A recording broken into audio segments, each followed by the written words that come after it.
ba nga ba ang hindi nakakakilala sa isla ng Siargao?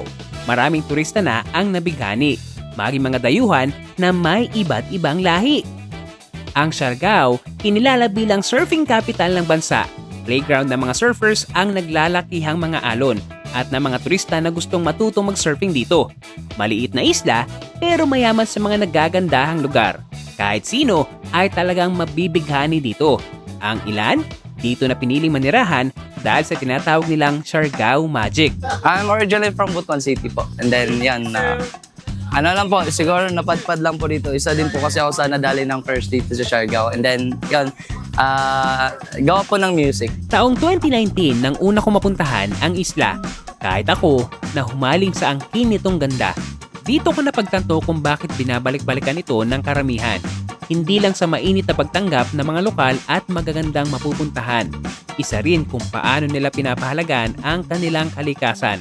Pero tila, nagbago ang ikot ng mundo rito nang tumama ang isa sa pinakamalakas na bagyo noong 2021. Hindi na makilala ang paraiso na itinuring ng marami.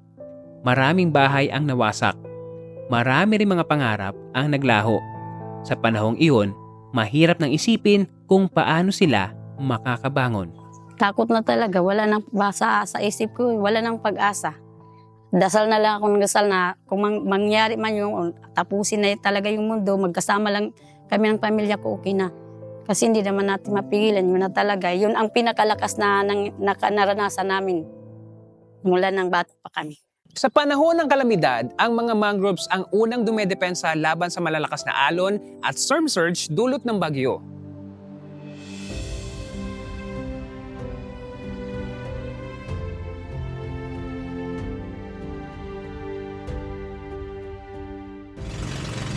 Sa baybay ng Del Carmen sa Siargao, matatagpuan ang isa sa pinakamahalagang yaman ng ating kalikasan, ang mga mangroves. Ang mga puno na mangroves ay hindi lamang isang magandang tanawin, kundi isang mahalagang bahagi ng ating ecosystem. Ito rin ay nagsisilbing panangga laban sa storm surge, dulot ng bagyo at malakas na hangin. Ang Del Carmen Mangroves ay isa sa pinakamalaking mangrove forest sa Pilipinas na sumasakop sa higit 4,000 ektarya. Ito ay tahanan ng mahigit 20 uri na mangroves at maraming hayop ang umaasa sa ecosystem nito. Ngunit maliban sa kanilang kagandahan, mahigit pa silang papel sa ating buhay, kalikasan at laban natin kontra sa pagbabago ng klima. Bakit po namin pinapahalagahan yung mangroves? Dahil nagiging protection po siya lalo na kung may dumarating na mga typhoon, big waves, and then storm surge po.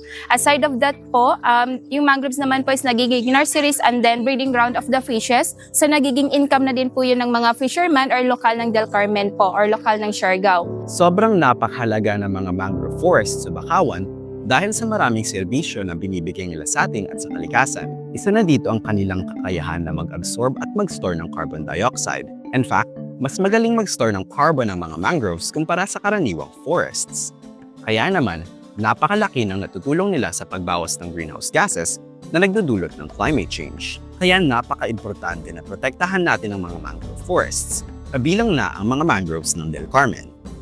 Sa pamamagitan ng pagprotekta at ng tamang pagtatanim ng mangroves, makakatulong tayong labanan ang epekto ng climate change at masusuportahan natin ang mga communities na nakadepende dito. Sa mga nakalipas na dekada, ang mga mangrove sa Del Carmen ay nagsisilbing tagapagtanggol ng ating kalikasan.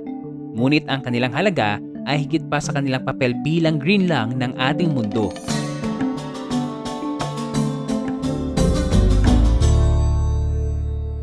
Bukod sa proteksyon mula sa mga bagyo, ang mga bakawan ay malaki ang kontribusyon sa kabuhayan ng mga tao dito.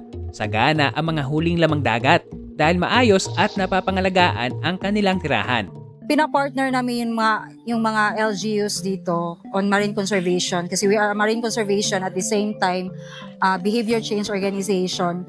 So more on community engagement yung ginagawa ng RARE dito sa Siargao. And especially doon sa pag-protect ng marine resources. Yung program ng RARE ay tinatawag namin na Fish Forever program. So ito nga yung marine conservation nga talaga. So part of it is yung sa community engagement na one of our initiatives is to organize savings clubs. Actually, for fishers sana siya, pero sinama na namin kahit hindi fishers para maisama or maturuan namin kung paano mag-savings. Kasi tinitingnan kasi namin, minsan, ang mga fishers kasi, one day millionaire, yung isa sa mga behavior talaga na tinuturo namin sa kanila is yung pag-save. Kasi parang connected kasi siya. Kung wala silang backup, posible kasing magkakaroon ng illegal fishing. Bukod sa pangangalaga ng komunidad at ng pamahalaan, opisyal lang kinilala bilang isang Ramsar Site o Wetlands of International Importance ang mangroves ng Del Carmen. Ibig sabihin, isa na ito sa pinakamalagang wetlands sa buong mundo.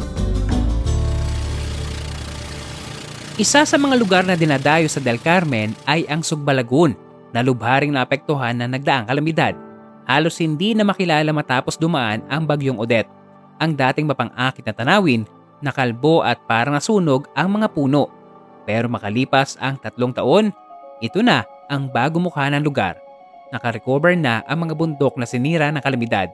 Unti-unti na rin bumalik ang sigla ng turismo sa Sugbalagun. Bakit po siya tinawag ng Sugbalagun? Kasi early in the morning po, yung fog na makikita nyo sa ibabaw ng tubig or sa ibabaw ng dagat, para pong may nag-iihaw.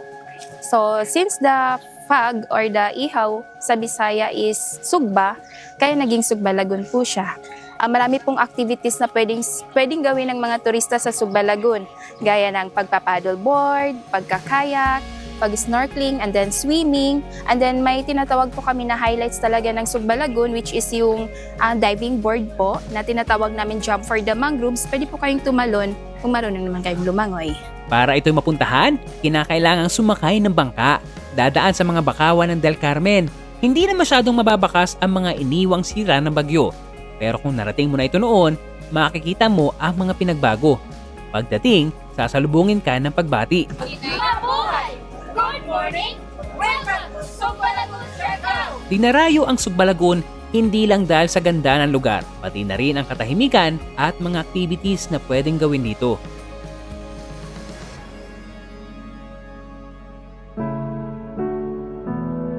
Ang mga mangroves ng Del Carmen ay simbolo ng pag-asa.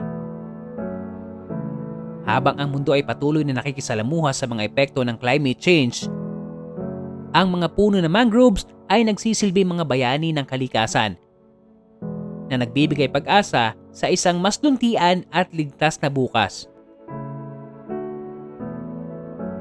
Ang mga mangroves ay hindi lamang likas na yaman. Sila rin ay simbolo ng ating responsibilidad.